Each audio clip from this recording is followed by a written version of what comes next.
Finally Mugilpete starting ಪಾಯಿಂಟ್ಗೆ reach ಆದೆ. ಇಲ್ಲಿ ಬಂದು ನೋಡಿದ್ರೆ ತುಂಬಾ ಮಳೆ ಇದೆ. 8 o'clock ಇಂದ ವೇಟ್ ಮಾಡ್ತಾ ಇದ್ದೀನಿ ಮಳೆ ಕ್ಲಿಯರ್ ಆಗುತ್ತೆ ಅಂತ. ಬಟ್ ಇನ್ನೂ ಕ್ಲಿಯರ್ ಆಯ್ತಲ್ಲ, ಆಲ್ರೆಡಿ 10 ಆಯ್ತು. ಬಟ್ ನಾನು ಇವಾಗ ವಿಡಿಯೋ ಮಾಡ್ತಾ ಇರೋ ರೀಸನ್ ಏನಂದ್ರೆ, ಮುಗಿಲ್ಪೇಟೆ ವ್ಯೂ ಪಾಯಿಂಟ್ ಹೋಗ್ಬೇಕಂದ್ರೆ ಕಂಪ್ಲೀಟ್ಲಿ ಆಫ್ ರೋಡ್ ಹೋಗ್ಬೇಕು. ಸೊ ಆಫ್ ರೋಡ್ ಹೋಗ್ಬೇಕಂದಾಗ 2 ಆಪ್ಷನ್ ಇದೆ. ಒಂದು, ನಮ್ಮ ಬೈಕಲ್ಲೇ ಕೂಡ ಹೋಗ್ಬೋದು, ಅದು ವೀಕೆಂಡ್ ಅಲ್ಲಿ ಬಿಡಲ್ಲ, ವೀಕ್ ಡೇಸ್ ಅಲ್ಲಿ ಮಾತ್ರ. ಇನ್ನೊಂದು ಆಪ್ಷನ್ ಈ ಜೀಪ್ಗಳು ಇರುತ್ತೆ.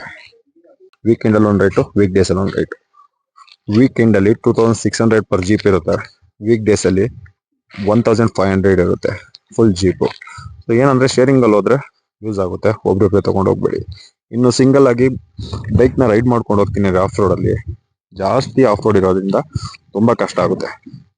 ಏನಂದ್ರೆ ಆಫ್ ರೋಡ್ಗೆ ಪರ್ಟಿಕ್ಯುಲರ್ ಇರೋ ವೆಹಿಕಲ್ ಮಾತ್ರ ಹೋಗ್ಬೋದು. ಬೈಕ್ಗಳು ನಾರ್ಮಲ್ ಆಗಿರೋದು ಹೋಗ್ತೀನಿ ಅಂದ್ರೆ ಸುಮ್ಮನೆ ಡ್ಯಾಮೇಜ್ ಆಗುತ್ತೆ. ಸೊ ಇದು ನನ್ನ ಸಜೆಷನ್. ಆಮೇಲೆ ಮುಗಿಲ್ಪೇಟೆಗೆ ಬರೋರು ವೀಕೆಂಡ್ ಅಲ್ಲಿ ಬರೋದಕ್ಕಿಂತ ವೀಕ್ ಡೇಸ್ ಅಲ್ಲಿ ತುಂಬಾ ಪೀಸ್ಫುಲ್ ಆಗಿರುತ್ತೆ. ಸಿಗೋಣ ನೆಕ್ಸ್ಟ್ ಮುಗಿಲ್ಪೇಟೆ ವ್ಯೂ ಪಾಯಿಂಟ್ ಅಲ್ಲಿ.